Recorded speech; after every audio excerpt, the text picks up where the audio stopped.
மாவட்டம் சங்கராபுரம் சமத்துவபுரம் அருகில் காட்டுக்கோட்டாய் செங்குட்டை மாரியம்மன் கோவிலில் காலையில் பொங்கல் வைத்து அக்னிகரகம் எடுக்கப்பட்டது. மாலையில் காட்டுப்பிள்ளையார் கோவிலில் பூங்கரகம் ஜோடித்து மாவிளக்கு மாவு செய்து காட்டுப்பிள்ளையார் கோவிலில் இருந்து உடுக்கை மேள தாளத்துடன் பட்டாசு வெடித்து எடுத்து செல்லப்பட்டது. கோவில் தர்மகர்த்தா ராஜ் தலைமையில் கொங்கு வெள்ளாள கவுண்டர் பொதுமக்கள் முன்னிலையில் பூங்கரகம் எடுத்துச் செல்லப்பட்டது. இதில் கொங்கு வெள்ளாள கவுண்டர் இளைஞர் சங்கம் சார்பாக கலந்து கொண்ட அனைவருக்கும் அன்னதானம் வழங்கப்பட்டது.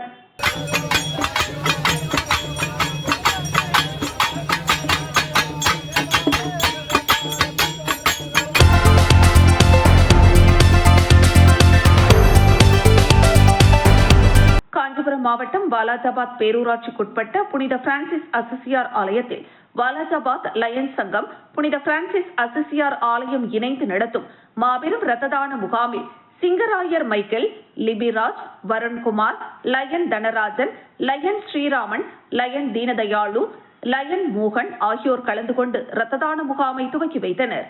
ரத்ததானம் செய்வதால் ஏற்படும் நற்பலன்கள் குறித்து பொதுமக்களுக்கு எடுத்து கூறி தொடர்ந்து ரத்ததானம் செய்வதால் மாரடைப்பு வரக்கூடிய வாய்ப்புகள் குறையும், புற்றுநோய் வரக்கூடிய வாய்ப்புகள் குறையும், இரத்த அழுத்தம், சர்க்கரை நோய், இருதய நோய் வருவதை தடுக்கலாம் என்று மருத்துவர் கூறினார். மற்றும் வாலாஜாபாத் லயன்ஸ் சங்க உறுப்பினர்கள் மற்றும் 100க்கும் மேற்பட்ட பொதுமக்கள் கலந்து கொண்டு ரத்ததானம் வழங்கினர்.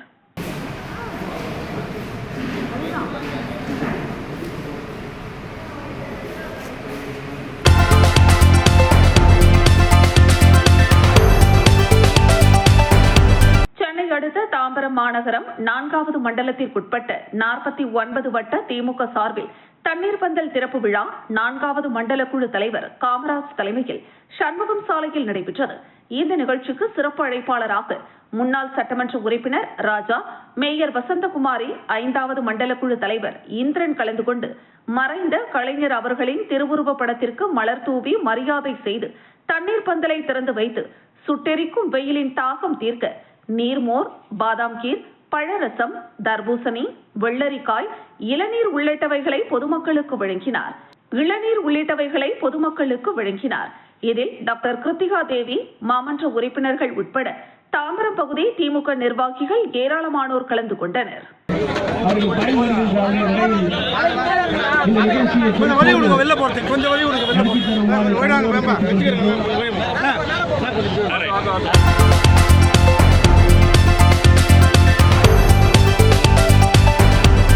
தமிழக முன்னாள் முதலமைச்சரும் அதிமுக பொதுச் செயலாளரும் முன்னாள் சட்டமன்ற எதிர்க்கட்சித் தலைவருமான எடப்பாடி கே. பழனிசாமியின் 72வது பிறந்தநாளையொட்டி தமிழகம் முழுவதும் பல்வேறு பகுதிகளில் பிறந்தநாள் விழா கொண்டாடப்பட்டது.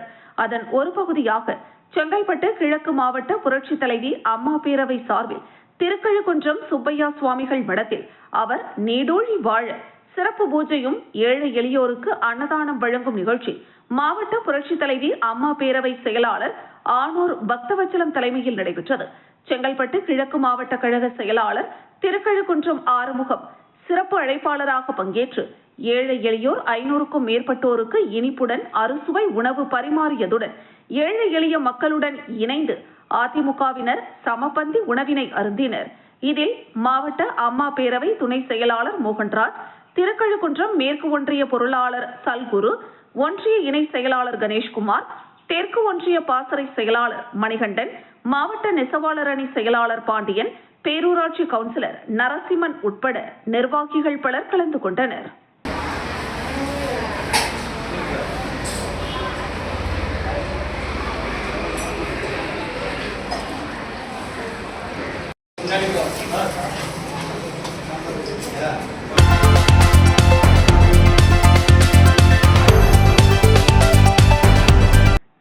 முதலமைச்சராக ஜோசப் விஜய் பொறுப்பேற்றவுடன் பல முக்கிய அறிவிப்புகள் வெளியிட்டிருந்தார்.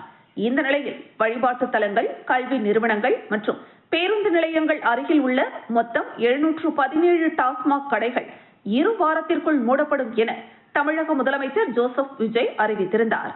இந்த நிலையில் பெரம்பலூர், அரியலூர் மாவட்டங்களில் 81 டாஸ்மாக் கடைகள் உள்ளன. இந்த நிலையில் பெரம்பலூரில் 3 கடைகளும், அரியலூரில் 2 கடைகளும் மூடப்படுகின்றன. அதில் பெரம்பலூர் புதிய பேருந்து நிலையம் பகுதி அருகே இருந்த டாஸ்மாக் கடை அறிவிப்பு வெளியிட்ட உடனே டாஸ்மாக் நிர்வாகத்தால் உடனடியாக மூடப்பட்டது. மேலும் 2 கடைகள் உரிமம் பெற்ற பாருடன் செயல்பட்டு வருவதால் ஆய்வு மேற்கொள்ளப்பட்டு மூடப்படும் எனவும் டாஸ்மாக் மாவட்ட மேலாளர் முத்துகிருஷ்ணன் தெரிவித்துள்ளார்.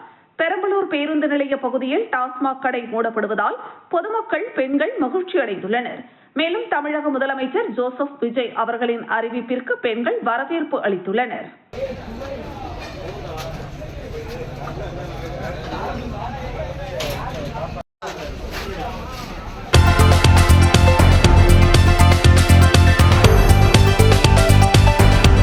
அரியலூர் அண்ணா சிலை அருகே பல்வேறு தொழிற்சங்கங்கள் சார்பில் ஆர்ப்பாட்டம் நடைபெற்றது. ஆர்ப்பாட்டத்தில் தொழிலாளர் விரோத சட்ட திருத்த தொகுப்பை திரும்ப பெற வேண்டும், குறைந்தபட்ச ஊதியம் 26,000 ரூபாய் என நிர்ணயம் செய்ய வேண்டும், 8 மணி நேரம் வேலை நாள், ஓவர் டைம் வேலைக்கு இரட்டை ஊதியம் வழங்க வேண்டும், சமையல் எரிவாயு விலையை உயர்த்தக்கூடாது, விலைவாசியை கட்டுப்படுத்த வேண்டும் உள்ளிட்ட பல்வேறு கோரிக்கைகளை வலியுறுத்தி அனைத்து மத்திய தொழிற்சங்க கூட்டமைப்பு சார்பில் ஆர்ப்பாட்டம் நடைபெற்றது. இதில் மத்திய தொழிற்சங்க கூட்டமைப்பினர் கலந்து கொண்டு மத்திய அரசுக்கு எதிராக கோஷமிட்டனர்.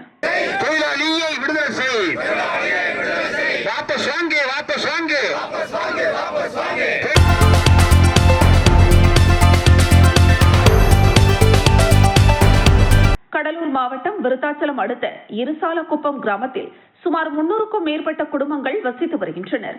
இந்த நிலையில் இக்கிராமத்தில் உள்ள பட்டியலின மக்கள் வசிக்கக்கூடிய பகுதியில் கடந்த 5 நாட்களுக்கு மேலாக குடிப்பதற்கு குடிநீர் கூட இல்லாததால் சம்பந்தப்பட்ட ஊராட்சி நிர்வாகத்திடம் பலமுறை புகார் அளித்துள்ளனர். ஆனால் ஊராட்சி நிர்வாகம் கண்டுகொள்ளாததால் ஆத்திரமடைந்த அந்த கிராம மக்கள் 2 பிரிவாக பிரிந்து விருத்தாச்சலம் ஆலடி செல்லும் சாலையிலும் கோட்டேரி கிராமத்திற்கு செல்லும் சாலையிலும் அமர்ந்து மறியல் போராட்டத்தில் ஈடுபட்டனர். இதனால் அரசு மற்றும் தனியார் பேருந்துகள் செல்ல முடியாமல் சுமார் 1 மணி நேரமாக காத்து கிடந்தன. இதுகுறித்து தகவல் அறிந்த விருத்தாச்சலம் காவல்துறையினர் வருகை தந்து குடிநீர் கிடைக்க வழிவகை செய்யப்படும் என கூறியதன் அடிப்படையில் மறியல் போராட்டத்தை கைவிட்டனர். இதனால் சிறிது நேரம் பரபரப்பு ஏற்பட்டது.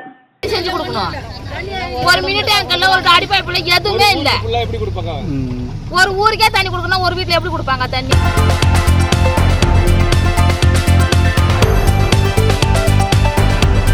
சென்னை அடுத்த ஈசா, பல்லாவரம், தாம்பரம் மாநகராட்சி தொடக்க பள்ளியில் மாணவர் சேர்க்கை குறித்து விழிப்புணர்வு பேரணி தலைமை ஆசிரியர் ரோஸ்லின் லதா தலைமையில் நடைபெற்றது. இந்த நிகழ்ச்சிக்கு சிறப்பு அழைப்பாளராக மாவட்ட தொடக்க கல்வி அலுவலர் கமலக்கண்ணன், வட்டார கல்வி அலுவலர் அமுதா மற்றும் ஆசிரியர்கள், SMC தலைவர், துணை தலைவர், உறுப்பினர்கள் மற்றும் பெற்றோர்கள் கலந்து கொண்டு மாணவர் சேர்க்கை விழிப்புணர்வில் வில்லுப்பாட்டு, வட்டார கல்வி அலுவலர் அமுதா திருவள்ளுவர் வேடமிட்டு கல்வி குறித்தும் வில்லுப்பாட்டு பாடியும் பொம்மலாட்டம் உள்ளிட்டவைகளை செய்தும் கல்வி குறித்து வீதி வீதியாக சென்று விழிப்புணர்வை ஏற்படுத்தி மாணவ மாணவிகள் பள்ளியில் சேர்க்க வேண்டும் என அறிவுறுத்தினர். மேலும் அரசு பள்ளியில் காலை சிற்றுண்டி, மதியம் சத்துணவு என அரசு வழங்குவதால் மாணவர்களின் பசி குறித்து கவலைப்படாமல் பெற்றோர்கள் தங்கள் குழந்தைகளை அரசு பள்ளியில் சேர்க்க வேண்டும் என வலியுறுத்தினர். பள்ளியில் சேர்க்கப்பட்ட குழந்தைகளுக்கு மலர் மாலை அணிவித்து சேர்க்கைக்கான சான்றிதழ்களை பெற்றோர்களிடம் வழங்கினர். இதில் ஏராளமான ஆசிரியர்கள் கலந்து கொண்டனர்.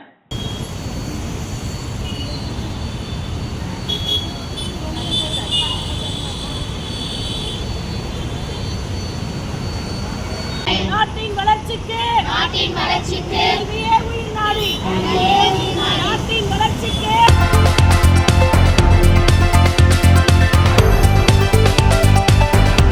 செங்கல்பட்டு மாவட்டம் வில்லியம்பாக்கம் பகுதியில் அரசு நேரடி நெல் கொள்முதல் நிலையமானது செயல்பட்டு வருகிறது. இந்த அரசு நேரடி நெல் கொள்முதல் நிலையத்தில் வில்லியம்பாக்கம் சுற்றுவட்டார பகுதிகளில் இருந்து ஏராளமான விவசாயிகள் தங்களது விளைநிலங்களில் விளைவித்த நெல் மணியினை அறுவடை செய்து அரசு நேரடி நெல் கொள்முதல் நிலையத்தில் கொட்டி வைத்துள்ளனர். இந்த நிலையில் இந்த அரசு நேரடி நெல் கொள்முதல் நிலையத்தில் விவசாயிகள் அறுவடை செய்து கொட்டி வைத்துள்ள நெல் மணிகள் மற்றும் கொள்முதல் செய்யப்பட்ட நெல் மூட்டைகள் மழையில் நனைந்து வீணாகி வருவதாக அப்பகுதி விவசாயிகள் வேதனை தெரிவிக்கின்றனர்.